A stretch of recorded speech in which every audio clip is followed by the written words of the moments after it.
3 months ago, we released our first spec commercial. 1 month later, we signed a contract to produce a TV ad streaming on Netflix and airing on Canada's largest news networks. And today, I'm here to show you how that all happened. The backstory is, we spent 8 years building our production company through nonprofit work and retainer projects. That work gave us sustainability, but we knew we wanted to move into commercial advertising.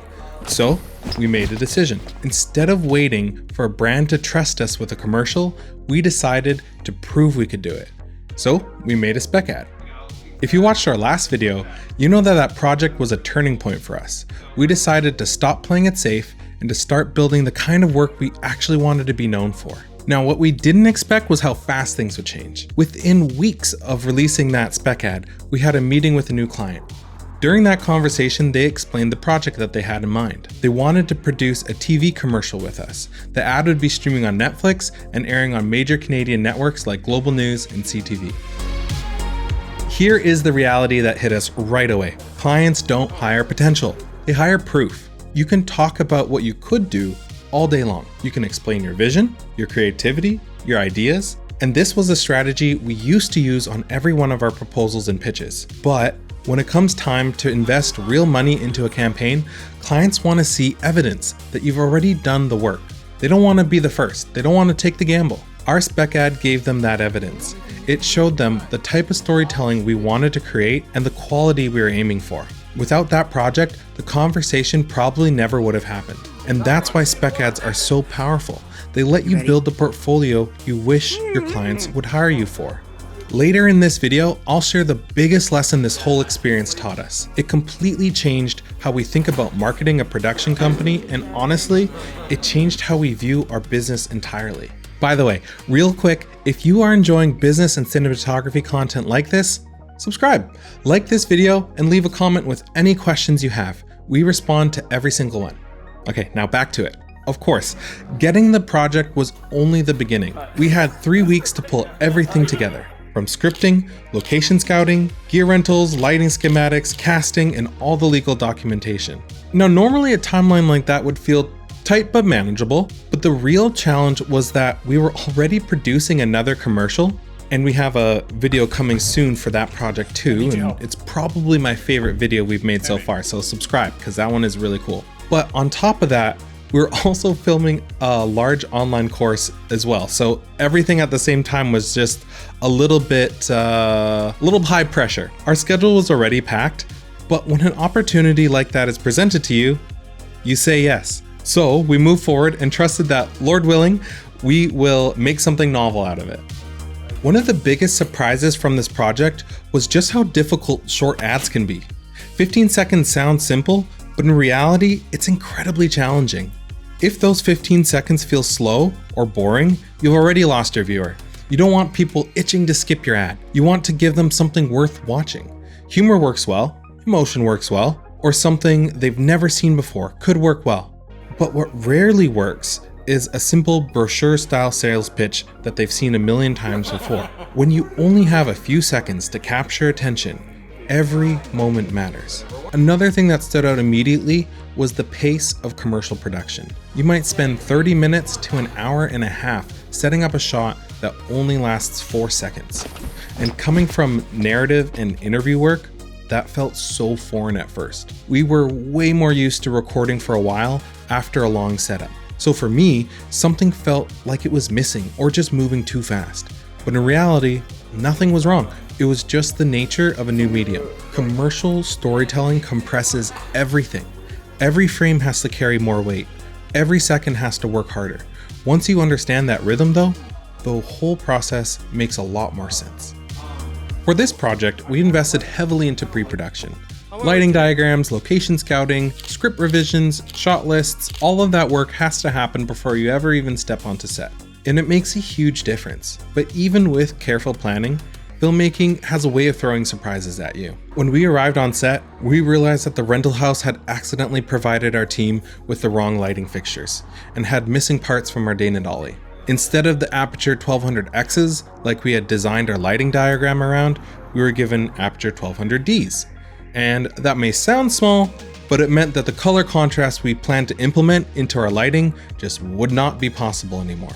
At first we thought, okay, well maybe gels could work for us, but with the strength and heat of these fixtures, literally the gels instantly started to melt. So at that point you kind of have two options. You can panic or you can adapt. And we chose to adapt. We made the best out of the situation and kept the day moving. We worked with the daylight color temps and just rolled with it. And you know, in the end, the client loved the end result, but it was a reminder of something important. Always double check your gear. We have a great relationship with that rental house and 99% of the time they're on it.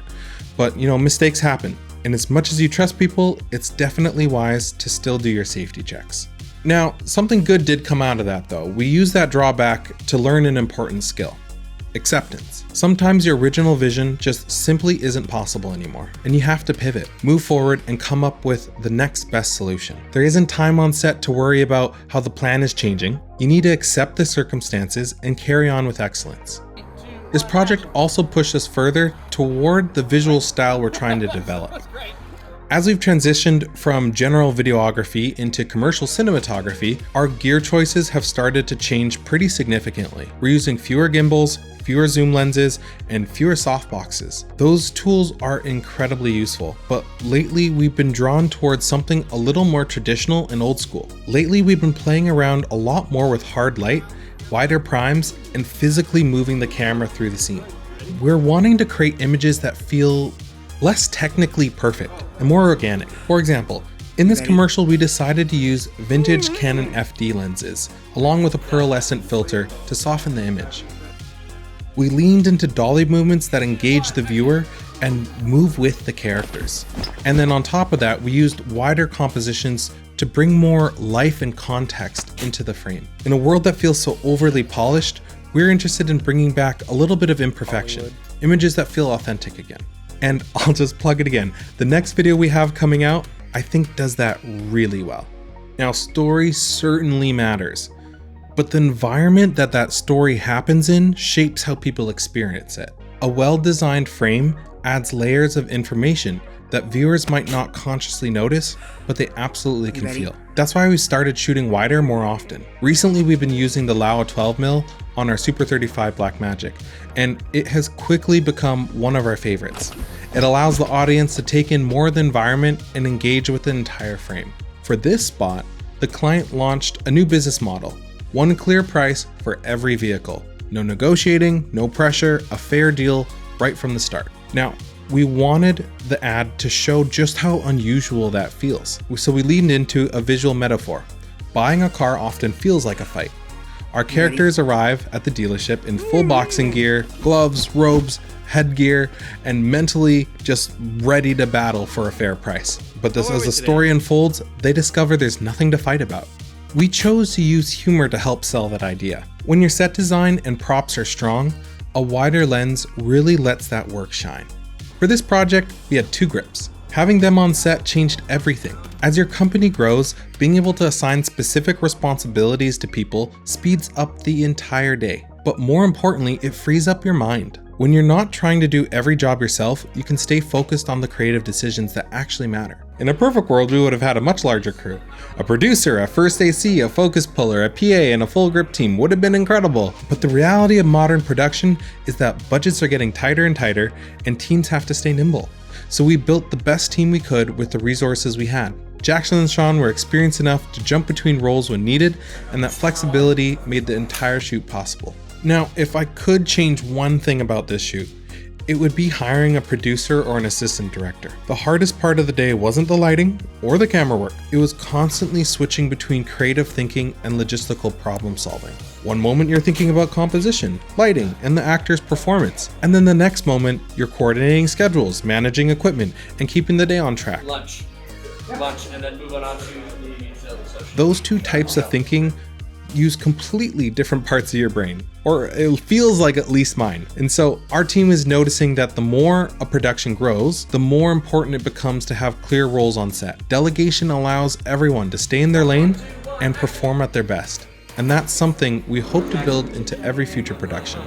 Okay, now looking back, the most important lesson from this entire experience is actually pretty simple. Like I said earlier, the clients don't hire potential, they hire proof. Our first spec ad changed everything for us. Spec ads aren't just practice, they're your marketing.